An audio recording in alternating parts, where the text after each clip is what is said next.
दोस्तों ये है भस्त्रिका प्राणायाम। आज के जहरीले खान पान और प्रदूषित वातावरण के बीच में स्वस्थ बने रहना मनुष्य के लिए एक चुनौतीपूर्ण काम हो गया है। लेकिन ये जो प्राणायाम है एक मनुष्य को स्वस्थ बनाए रखने में बहुत ही ज़्यादा कारगर साबित हो सकते हैं।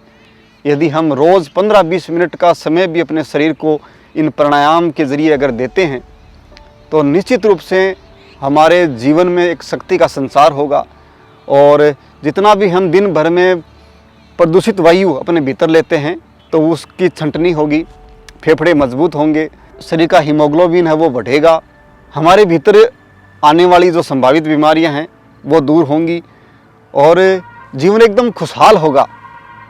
ब्लड सर्कुलेशन पूरा शरीर में एकदम एक एक नस नाड़ी तक ब्लड का सर्कुलेशन होगा। आज हम इस भस्त्रिका प्राणायाम को 3 भागों में डिवाइड करके आपको बताएंगे। जो व्यक्ति बीमार हैं पहले से ही, जिन्होंने कोई हार्ट का ऑपरेशन करवाया है, कोई फेफड़े की कमज़ोरी है या शरीर पेट का कहीं ऑपरेशन करवाया है, वो इसे शुरुआती दिनों में या वो यूँ समझें कि वो शुरुआत एकदम धीरे धीरे इस प्राणायाम को करके ही करें। मैं आपको बताता हूँ इसके 3 जो भाग हैं। शुरुआत में सामान्य या हम प्राणायाम की जो शुरुआत कर रहे हैं उस वक्त हमें क्या करना चाहिए और एक स्वस्थ मनुष्य को किस प्रकार से इस प्राणायाम को करना चाहिए। हम सुखासन में आराम से बैठ सकते हैं, जिस आसन में हमें आसानी हो बैठने में। रीढ़ की हड्डी पूरी धड़ हमारी एकदम सीधी स्ट्रेट रहेगी, हमारी गर्दन सीधी रहेगी, चेहरा एकदम सीधा और चेहरा एकदम शांत रहेगा, चेहरे पर एक खुशी रहेगी, किसी प्रकार का कोई तनाव चेहरे पर नहीं हो। ध्यान मुद्रा या वायु मुद्रा में हम बैठ सकते हैं। बैठे बैठे भी दोनों हाथों को नीचे इस मुद्रा के साथ भी हम इस प्राणायाम को कर सकते हैं।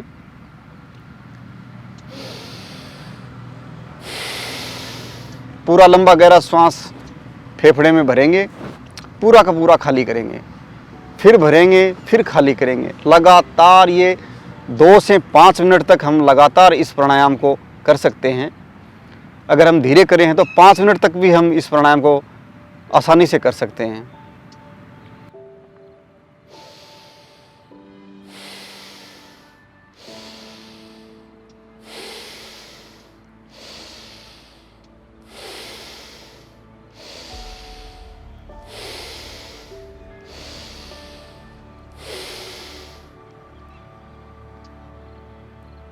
इसे हम दोनों हाथों को ऊपर ले जाते हुए भी कर सकते हैं। सांस भरते हैं हम दोनों हाथ ऊपर लेके जाएंगे, या हमारी मुट्ठियाँ एकदम हाथ हैं वो थैलियाँ एकदम खुली रहेंगी और श्वास छोड़ते हुए दोनों हाथों को नीचे लाएंगे। श्वास भरते हुए दोनों हाथ एकदम पूरे ऊपर, नीचे एकदम खाली।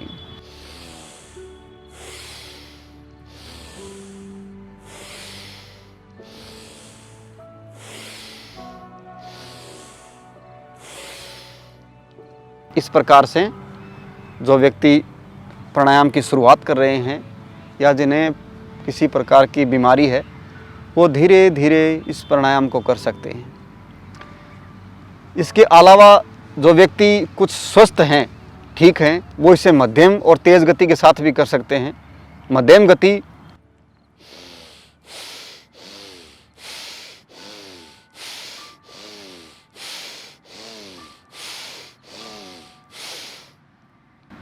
इसी प्राणायाम को अगर किसी को सुविधा है, हाथों के साथ सुविधा है, तो वो हाथों के साथ भी कर सकता है।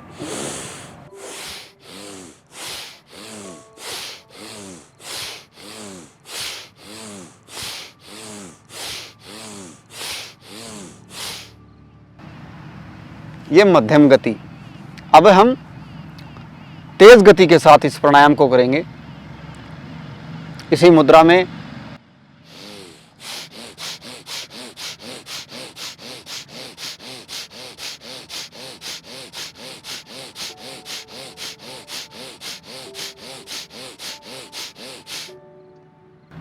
या हाथों के साथ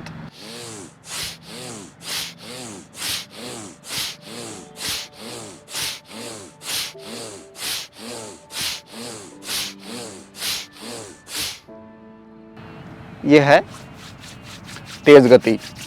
प्राणायाम को करने के बाद अपने दोनों हथेलियों को गर्म करते हुए अपने चेहरे पर लगाते हुए आंखें खोलेंगे। ये भस्त्रिका प्राणायाम अपने फेफड़े के एकदम कोने कोने की सफाई कर देगा। पूरी ऑक्सीजन अपने भीतर जाएगी, पूरी की पूरी हम बाहर खाली करेंगे। तो इस पंपिंग से ऑक्सीजन है वो ब्लड पर सर्कुलेट करेगी, ब्लड है वो नस नाड़ियों में एक गति के साथ दौड़ेगा। जहाँ भी कहीं ब्लॉकेज होने की संभावना थी वो दूर हो जाएगी। शरीर का हीमोग्लोबिन है वो निश्चित रूप से इसमें बढ़ जाएगा, क्योंकि ऑक्सीजन में अथाह शक्तियाँ हैं और इसी से हमारा सारा शरीर है वो संचालित है।